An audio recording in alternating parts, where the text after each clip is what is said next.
মরুভূমির বুকে একটু ছায়া খোঁজে মানুষ। লক্ষ লক্ষ হাজি যখন আরাফাতের ময়দানে দাঁড়ায়, তাদের মাথার উপর সবুজ পাতা মেলে দাঁড়িয়ে থাকে কিছু গাছ। সেই গাছগুলো শুধু গাছ নয়, সেগুলো বাংলাদেশের একটি অধ্যায়। 1977 সাল, বাদশাহ ফাহাদের আমন্ত্রণে সৌদি আরব সফরে গেলেন বাংলাদেশের রাষ্ট্রপতি জিয়াউর রহমান। সঙ্গে কোনো সোনা নেই, হীরা নেই, দামি কোনো উপঢৌকন নেই। সঙ্গে ছিল কিছু নিম গাছের চারা।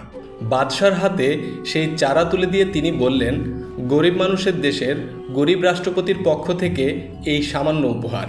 বহু দেশ থেকে বহু মূল্যবান উপহার পেয়ে আসা বাদশাহ সেদিন আবেগে আপ্লুত হয়ে পড়লেন। সৌদি সরকার দেখল, মরুভূমিতে শীতল ছায়া দেওয়ার জন্য খেজুর গাছ নয়, নিম গাছই সবচেয়ে বেশি উপযুক্ত। এই গাছ কম পানিতে দীর্ঘদিন টিকে থাকে, পাতায় ধরে রাখে প্রচুর আর্দ্রতা। যেখানে নিম গাছ, সেখানে বৃষ্টিও বেশি। 1983 সাল থেকে সৌদি সরকার আরাফাতের ময়দানে ব্যাপকভাবে নিমের চারা রোপণ করা শুরু করে।